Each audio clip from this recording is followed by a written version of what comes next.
万卷书不如行万里路，道听途说不如听我说说。大家好，这里是道听途说，分享不同的故事，希望能给您带来收获。柳河县有位富商，他有一女名朝颜，生得人如其名，清雅动人。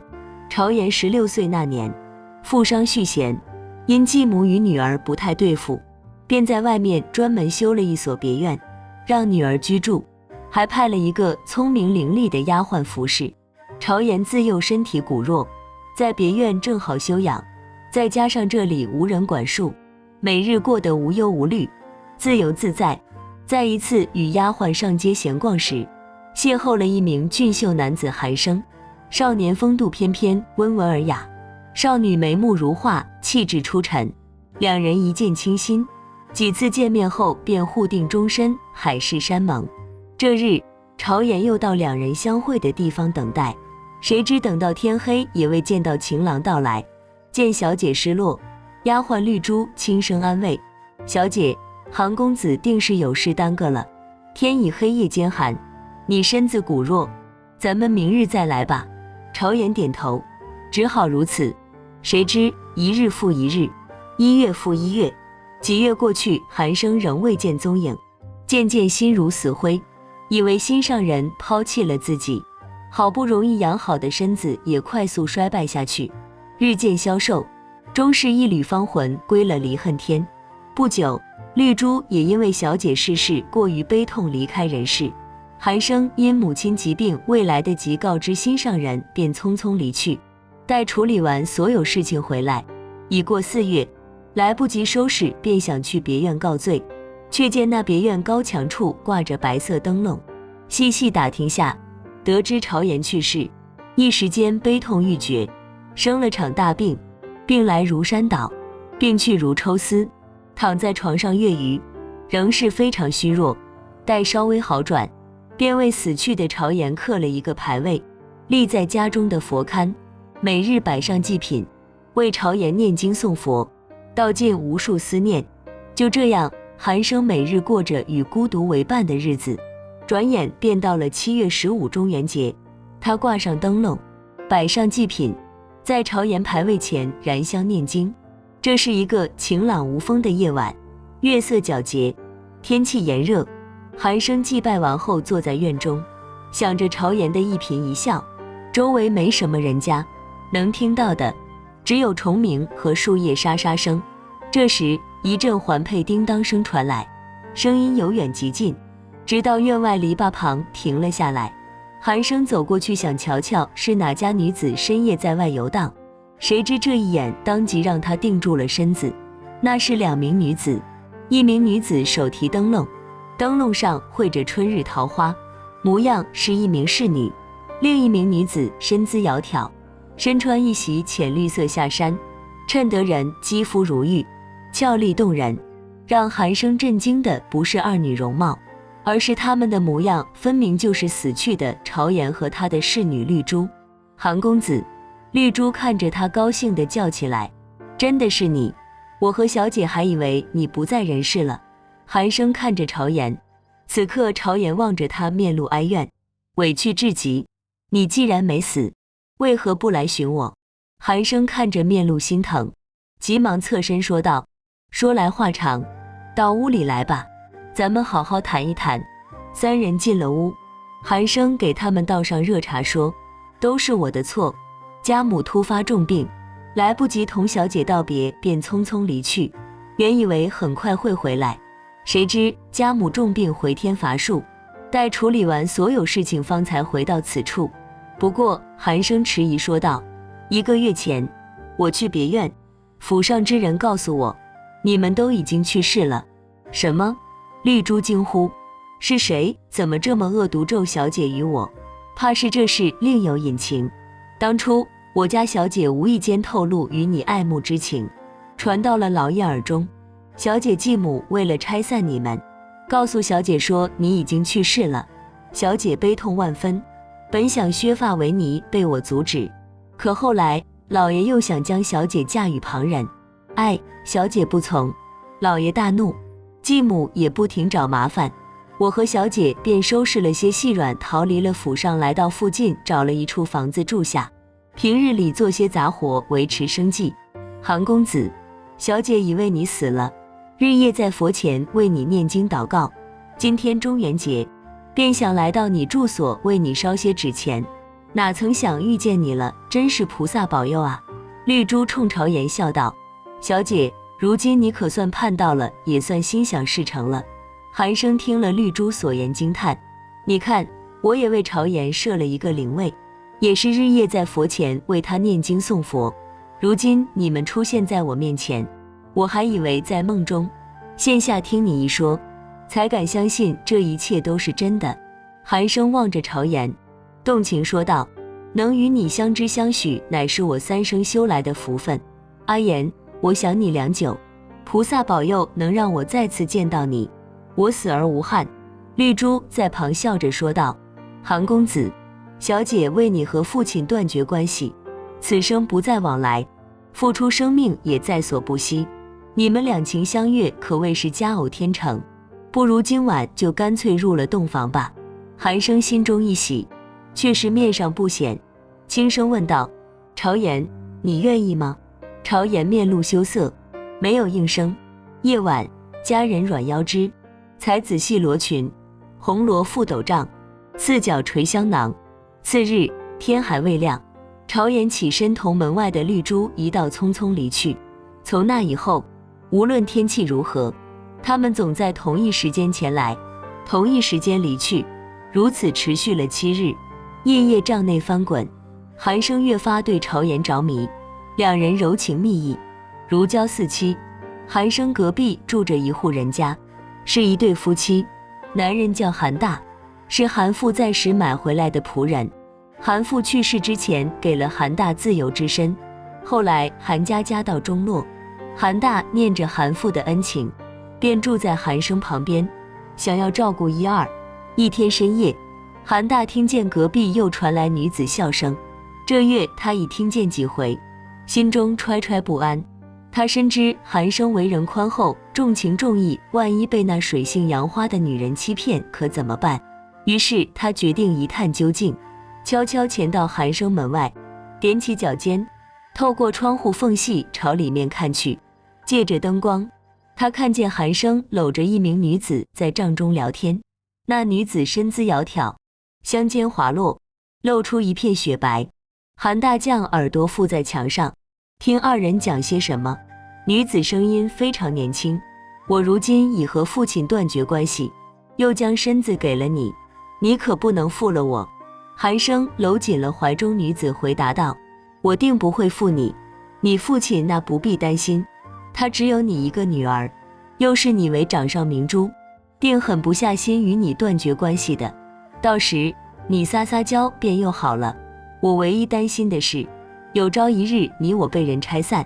女子柔声说道：我们断着骨连着筋，此生除你，我从未想过嫁给其他人，即使父亲一气之下杀了我，我也不会顺从，更何况我们早已水乳交融，我知道没有我，你定也活不下去。女子言罢，转身坐在韩生腿上，与其腰胯相合，吻向他脖颈间。韩生也情不自禁地回应着。韩大偷看半晌，正待离去之时，忽然吓得一个机灵，差点尿在当场。原来韩生怀里抱着的红粉佳人一身白肉，顷刻间消失无踪，变成一具骷髅。他伸出白骨森森的手指，爱抚着韩生，下半身竟然空荡荡，什么都没有。韩生似乎毫无察觉，仍忘我投入中。韩大看得汗毛倒竖，想要悄悄离开。这时又一名女子向他这处走来，韩大吓得魂飞魄散，顾不上其他，连忙逃了出去，家都没回，直奔山上道观。道观里有一位玄成道人，虽然年事已高，但年轻时云游四方，也闯下一些名声。听完韩大的讲述后，玄成道人称，活人身上带有纯净阳气，鬼魂则弥漫污浊阴气，前者为正，后者为邪。听你讲述，那女子恐是鬼魅，如此一来，就算寒生身体强健，也受不住阴气的侵蚀。你放心，待天一亮，我就去拜访韩公子，尽我所能救他。但是切记，今晚你的所见所闻，切不可让第三个人知晓，连你的妻子也不行。次日一早，玄成道人来到寒生家中，观他面相言道：你阳气外泄，面带浊气，近期有何怪事发生吗？寒生一口否决，绝无怪事，正要关门谢客，玄成道人又道：韩公子近期有没有接触女眷？是否日常疲惫，夜间愈发有心无力？道人绝眉危言耸听，这只是先发前症，公子再这样下去，怕是命不久矣。寒生一听，近期的确这样，以为是厮混胡闹所致，养养便好，哪有这道人说的这般严重？不过听道人这般说，心中终究有些不定，于是将道人请进了屋，将最近的事一五一十告诉了他。玄成道人闻言直言不讳道：韩公子可知，那2名女子早已亡故，如今你被死人的唇吻过，被死人的手摸过，脸上还泛着死气，如果你还想活命，请听我一言，否则怕是20日之内必死无疑。再者，既然那2名女子告诉你她们住在附近，那你可曾去看过？玄成道人一番苦口婆心劝诫之后，便拂袖离去。寒生惊魂未定，仍然半信半疑，思量片刻后，便决定听从道人的建议，去往了朝颜主仆2人住所。可他一路走街串巷，跑遍绿珠所说之地各个角落，一无所获，无人听说过这里有新搬来的人家，更何况还是2个单身女子。寒生寻找无果，心中沮丧，漫无目的在附近闲逛，结果在经过城西墓地时，看见2座并排而建的坟墓，其中一座十分普通，另一座则占地面积大，而且十分豪华。令寒生侧目的是墓碑前挂着一盏漂亮的春日桃花灯笼，这与绿珠每日前来手中提的一模一样。这时边上一位扫墓的阿婆正要回去，见他目不转睛盯着此处，叹息道：这里葬的是李老爷家的小姐，可怜年纪轻轻就病逝，边上小坟是他的侍女绿珠，可怜哟。听说那小姐死的时候瘦得不像个人了，那侍女也是个忠心的，主子去了，自己也跟着去了。寒生听闻阿婆的话，想到这些天虹銮帐中暖春宵，越想越害怕，一路飞奔上了道观，求道长救自己一命。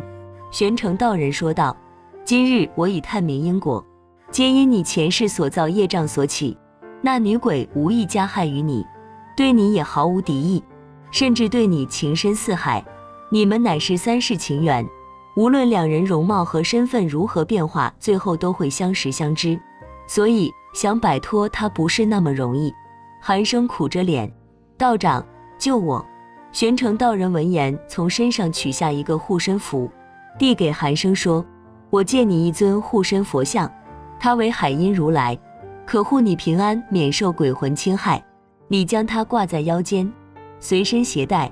另外，我这还有一本鱼宝陀罗尼经，你拿回去每晚诵读，不要间断。再将这包法符贴在门窗上，每一处都不要遗漏。切记，不管发生什么事，都不能停止诵经。寒生千恩万谢，拿着护身符、经书与法符，赶在日落之前回了家。回家后，他马上关紧门窗，贴上法符，并将佛像系在腰间，躲在床上，借着灯光开始诵读经文。无奈经文晦涩难懂，读了一会，寒生便头昏脑胀。再想到近日发生的种种，毫无睡意。突然，一阵熟悉的环佩叮当声传来，打破黑夜的寂静。寒生顿时额头惊出一阵冷汗，他战战兢兢地翻开佛经，高声诵读起来。环佩叮当声越来越近，直到篱笆旁消失不见。许久无声，寒生不知哪冒出的胆子，他放下手中佛经，蹑手蹑脚来到窗前，透过门缝往外看去。果不其然，站在外边的正是朝颜和提着春日桃花灯笼的绿珠。此刻主仆两人盯着门上贴的法符，若有所思。今夜的朝颜打扮得格外漂亮，比以往任何时候都要美丽，显然精心装扮了一番，想要给情郎惊喜，谁知被情郎阻在了门外。过了会，绿珠开口说道：“小姐，韩公子肯定变心了，他将大门紧闭，显然已不欢迎我们前来。他昨夜许下的承诺已做不得数了，我们回去吧，不要为了一个负心汉折磨自己。”朝颜泪水连连说道：“信誓旦旦，却如那镜花水月。我不信韩郎会如此对我，定是被那奸人蒙骗。好绿珠，你法子最多，快帮我想想办法，让我见他一面，不然我怎么能甘心？”绿珠答道：“我的好小姐，你何苦为了那个薄情郎让自己如此委屈？好啦好啦，你跟着我，我们去屋后看看能否进去。”绿珠搀着朝颜来到屋后，结果发现后门上也贴满了法符，还是进不去。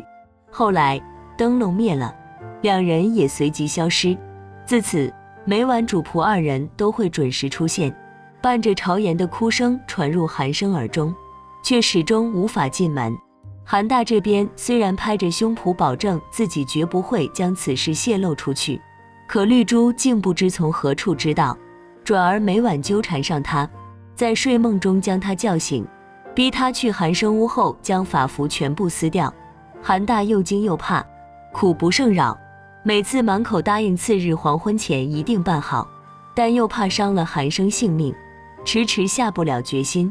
在一个风雨交加的夜晚，绿珠又将他叫醒，这次面目狰狞，对着韩大恶狠狠说道：“再敢糊弄我，你的死期就到了。明晚之前，如果还办不好此事，那你就等着别人给你收尸吧。”韩大吓得一整天心神不宁。韩大妻子见他最近精神恍惚，今天尤其惊恐，问道到底发生了什么事。韩大此刻已六神无主，他哭诉着将这个秘密说了出来。妻子担心丈夫安危，在他眼里，丈夫的命可比韩生的命贵重多了，二选一的话，当然是丈夫为先。于是妻子劝韩大不妨答应女鬼要求，韩生孤家寡人一个，再说女鬼只是爱慕于他，不定会取他性命，可你要是不照做丢了性命，留下我们孤儿寡母怎么办？夜里绿珠又来了，韩大依着妻子的主意对他说道：“之前并非故意冒犯姑娘，实在是韩家对我有恩，如今我自身性命难保，愿意帮您撕下法符，但是还请不要伤了公子性命。”绿珠说道：“这是自然。”随后绿珠又说：“除了门上法符，韩生身上所带的护身符也要想办法将它拿走，是个佛像模样，有他在，我们还是无法近身，所以你必须想办法。”韩大低声应下。次夜，朝颜与绿珠又到了韩生门外，但这一次他们没有被阻在门外，因为法符与护身符在韩生沐浴之时已被韩大偷偷拿走替换，这下再也没什么能阻挡主仆二人了。韩大在自个屋里凝神倾听，未听见其他动静，当下松了一口气。第二天一早，韩大壮着胆子来到韩生门前，敲了敲门，却是无人应答。他又敲了敲，仍旧没有动静，心中有些忐忑，壮着胆子打开了门，掀开蚊帐一看，瞬间吓得一声尖叫，最后连滚带爬逃离了此处。韩生已经死了，似乎生前受了极大惊吓，死相恐怖。他的身边还有一具女子骷髅，骷髅的胳膊和手指紧紧搂着韩生脖子，分都分不开。玄城道人观后叹息不已，原本两个真心相爱的恋人，一人不幸身亡，另一人苟活于世。逝去之人含着满腔爱意放弃投胎转世，从幽冥黄泉归来，却被得知真相的恋人拒之门外，可悲可叹，却又无可厚非。世人均有求生本能，韩大是，韩生也是，只能怪造化弄人，世事无常。好了，今天的故事就到这里了。看完这个故事后，不知道您有什么感想？欢迎在下方留言，不要忘了点赞和订阅，希望能给您带来收获。感谢您的观看，我们下期节目再见。